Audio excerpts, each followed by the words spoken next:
નવનીતભાઈ, આપનું સ્વાગત છે. નવનીતભાઈ, ગઈકાલે પણ આપણી વાતચીત થઈ હતી અને સતત આપની પાસેથી અમે અપડેટ લેતા રહીએ છીએ, પરંતુ મુખ્ય જે આરોપીની આપ વાત કરતા હતા, જે દાવો કરતા હતા, તે વ્યક્તિએ એટલે કે જયરાજ આહિર, જેમને એસઆઈટીએ સમન્સ પાઠવ્યું અને તેમને બોલાવવામાં આવ્યા. આ જે સ્ટેપ લેવામાં આવ્યું છે એસઆઈટી તરફથી, તેને લઈને આપની પહેલી પ્રતિક્રિયા શું છે? જે એક દિવસ પહેલા હું એસઆઈટી સમક્ષ મારા નિવેદન દેવા માટે જ્યાં હાજર થયો હતો, ત્યાં મેં મારા નિવેદનો આપ્યા છે. એના આધારે અત્યારે જયરાજને બોલાવેલો છે ત્યાં, અને જે મેં કાંઈ પ્રૂફ આપ્યા છે એના ઉપર તપાસ કરે એટલે જયરાજ આરોપી તરીકે આમાં સામેલ થઈ જશે. જી, એટલે આપ એ દાવો કરી રહ્યા છો કે 100% શ્યોર છો કે આરોપી તરીકે જ હવે તેમને જોશે એસઆઈટી જે પુરાવા આપ્યા છે એના આધારે? હા, જો સાચી દિશામાં તપાસ કરશે તો. અચ્છા, એટલે ક્યાંક હજુ આપને શંકા છે કે સાચી દિશામાં તપાસ થાય ન થાય, કારણ કે સમન્સ પાઠવ્યું, આજે પૂછપરછ કરવામાં આવી, કદાચ એમના ઉપર પણ પ્રેશર આવે એવું લાગે છે, એટલે કે ટીમ ઉપર જે તપાસ કરી રહી છે એમના પર પ્રેશર આવે એવું લાગે છે આપને? આપણે પહેલેથી જ જોઈએ છીએ કે પોલીસ શંકાના દાયરામાં પહેલેથી જ રહી છે, બરોબર? તો વિશ્વાસ કરવો તમે, આપણે આ તો એક સમાજની તાકાત, આગેવાનોની, મીડિયા મિત્રોનો સહકાર એટલે પહોંચ્યું છે. નહીં તમે જોવો છો પહેલેથી શંકાના દાયરામાં જ પોલીસ છે. અચ્છા, તો નવનીતભાઈ, હવે તમે કોઈ ફોડ પાડશો કે જે પુરાવા આપ્યા છે એ કયા પુરાવા? કારણ કે હવે જે આપ માનો છો અને તમે જે કહી રહ્યા છો કે મુખ્ય આરોપી જયરાજ છે, તો એને તો સમન્સ પાઠવ્યું, પૂછપરછ માટે બોલાવ્યા, તો કયા એ પુરાવા છે જે આપે આપ્યા હતા? 15 પુરાવા? ના, હજુ પણ અમુક એમાં બાકી છે. અચ્છા, જે પુરાવા મેં જે આપ્યા છે એમાં અમુક વસ્તુઓ જે બાકી છે, એટલે હું જાહેર નહીં કરું છું. અચ્છા, અને બીજા હજુ પણ કેટલાક પુરાવા છે આપની પાસે જે આપ્યા છે એના સિવાયના? ના, હજુ તો એ નવા જે કાંઈ મને મળશે માણસો દ્વારા, માનો કે હું ઘરે આવ્યો છું પછી કોઈના કોઈ માણસો આવે છે, કામ છે, તેમ છે, ફલાણું હતું, એ કોઈ હું એકઠા કરું જ છું. જી, અને એસઆઈટીએ જે પૂછપરછ કરી ત્યારબાદ હવે શું લાગે છે? હવે શું થઈ શકશે આ કેસમાં? આપને શું લાગી રહ્યું છે? જો એસઆઈટી એમની પૂછપરછ કરીને આરોપી તરીકે એમને સામેલ કરે તો સારી વાત છે, નહીતર તો હજુ અમારે ભલે કદાચ ને હાઈકોર્ટમાં જવું પડે, સુપ્રીમ કોર્ટમાં જવું પડે, તો અમે જવા તૈયાર જ છીએ. અને આપની લડત આપ ક્યાં સુધી ચાલુ રાખશો? આપ શું કહી રહ્યા છો? જ્યાં સુધી જયરાજ આરોપી તરીકે આમાં સામેલ ન થાય ત્યાં સુધી અમારી લડત ચાલુ જ રહેશે. અચ્છા, બીજા પણ કેટલાક લોકો જેમની પૂછપરછ કરવામાં આવી, એક તો ચેતન સોની, રામભાઈ વાળા, આ બે વ્યક્તિ કોણ છે? એ રામભાઈ વાળા છે અમારા ગામના છે, બગદાણાના, અને એમને ટૂંકમાં જયરાજ આહિરે ફોન કર્યો હતો ને એમની પાસેથી મારો નંબર લીધો હતો જયરાજ આહિરે. અચ્છા, એટલે આપનો નંબર એ વ્યક્તિએ આપ્યો હતો? રામભાઈએ એમને ફોન કર્યો હતો કે અમે બગદાણા આવીએ છીએ, હા, નવનીત ક્યાં છે ને કોણ છે ને એ બધી કઈ એની જોડે વાતચીત થઈ હશે. તમને લાગે છે એ વ્યક્તિ પણ મળેલા હોઈ શકે? રામભાઈ પણ મળેલા નથી, એ મારા મિત્ર છે અને એમને ત્યાં એને પણ ઓળખે છે, બરોબર? એટલે એને ફોન કર્યો જયરાજે.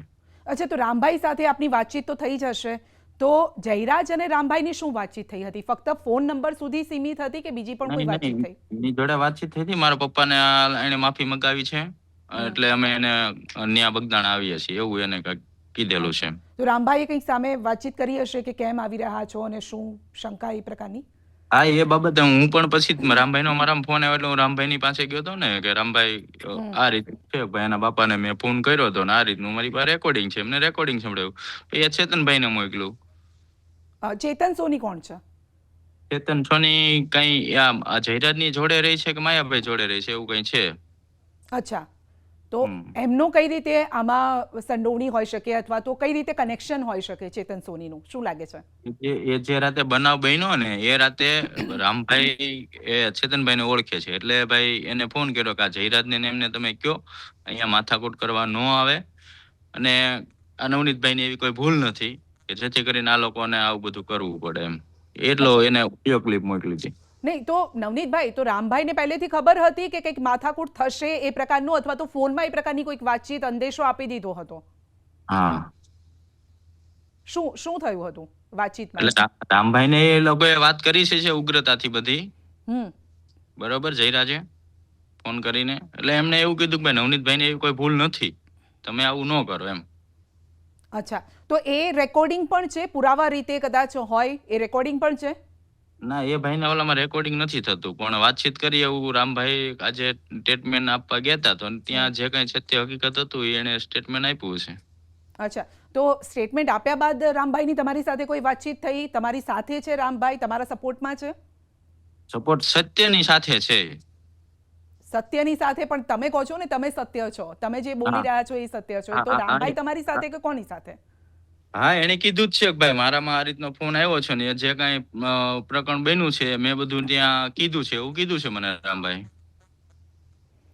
અચ્છા, બીજા પણ કેટલાક નામો સામે આવી રહ્યા હતા, તો શું એમની સાથે પણ વાતચીત થઈ હતી? એટલે રામભાઈ ઉપરાંત બીજા કોઈકની સાથે વાતચીત થઈ હતી જયરાજની?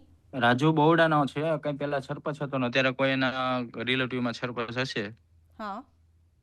એમનો પણ મારામાં ફોન આવ્યો હતો. ભાઈ માયાભાઈ પાસે એ ઓડિયો ક્લિપ તો ઓલરેડી છે જ કે ભાઈ તે કેમ માયાભાઈને માફી મંગાવી હતી. એ જ સમયમાં ફોન આવ્યો જ્યારે જયરાજનો ફોન આવ્યો હતો એ ટાઈમમાં એનો પણ ફોન આવ્યો હતો. જી, તો મુખ્ય આરોપી આપને કોણ લાગે છે? રાજુભાઈ હોઈ શકે કે જયરાજ હોઈ શકે? જયરાજ મુખ્ય આરોપી છે, આ તો અચ્છા, બધા એના દાડિયા છે. તો રાજુભાઈ એમની સાથે જોડાયેલા છે, જયરાજ સાથે જોડાયેલા છે, હા અને એમણે પણ તમને એમ કહ્યું હતું કે આ રીતે તમે માફી કેમ મંગાવી અથવા તો વિડીયો કેમ બનાવવાનું કહેવાયું? 100% હા આપની સાથે વાતચીત થઈ એ પ્રમાણે? હા હા. જી, તો હવે એવું લાગે છે કે આપે જે 15 પુરાવા આપ્યા ત્યારબાદ એસઆઈટી સક્રિય થઈ અને ત્યારબાદ જ, કારણ કે 23 દિવસનો સમય વીતી ગયો, આપ તો પહેલા દિવસથી કહી રહ્યા છો, જયરાજનું નામ લઈ રહ્યા છો, તો આપને એવું હા લાગે છે આ પુરાવા બાદ સક્રિય થઈ છે ટીમ?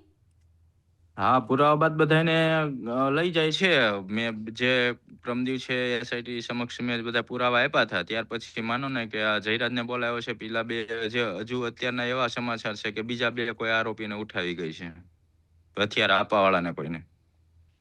જી જી, તો હજુ પણ કેટલાક એવા નામ છે, કારણ કે જે રીતે રાજુભાઈનું નામ આવ્યું છે, પછી રામભાઈનું પણ નામ આવ્યું, ચેતનનું નામ આવ્યું, હજુ પણ એવા છે કે જેમને એસઆઈટી પૂછપરછ માટે બોલાવી શકે આપના કેસ સાથે સંકળાયેલા હોય?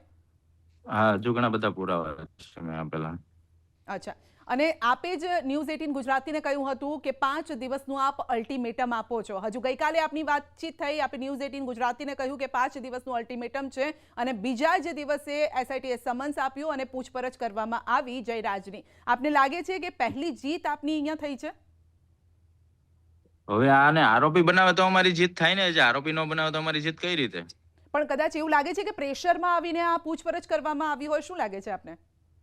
પોલીસ પહેલેથી શંકાના દાયરામાં જ છે, બરોબર. પહેલેથી જ બધો ભાંગરો વાઢ્યો છે પોલીસે, બરોબર. જો યોગ્ય દિશામાં તપાસ કરે તો ક્યારનું બધું પતી ગયું હોત, નહીં, એ બરોબર. પોલીસ પર ક્યારનો તો એક્શન લેવાયું ને, પછી તો એસઆઈટીનું ગઠન થયું અને સ્પેશિયલ ઇન્વેસ્ટિગેશન ટીમની આ રચના થઈ, એટલે આ તો અલાયદી આ જે ટીમ છે એ તપાસ કરી રહી છે, તો આપને વિશ્વાસ છે કે આ ટીમ યોગ્ય રીતે તપાસ કરશે?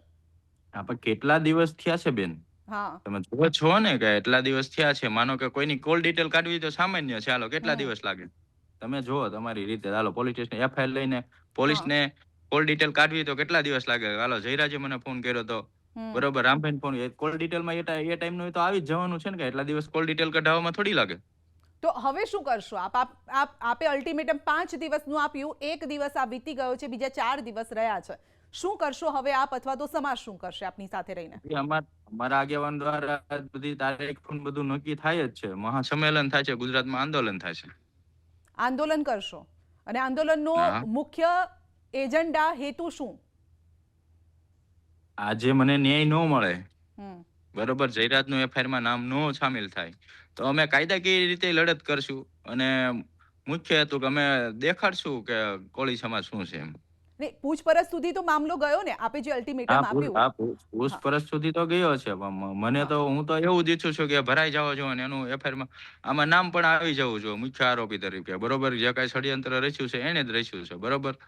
મારી તો એવી માંગ છે, બરોબર. પછી આ એસઆઈટી શું એનો જવાબ લે છે, શું કહે છે, હમ. એના ઉપર છે.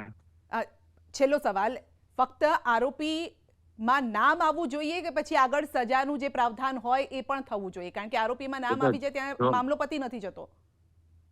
આરોપીમાં નામ આવે એટલે એને સજા થવાની છે ને. એ તો બાકી પછી કોર્ટ મેટર છે ને, કોર્ટમાં હું જવાબ દઈશ ને, કોર્ટમાં હું પુરાવા રજૂ કરીશ એના વિરુદ્ધ જે કઈ મારી પાસે છે.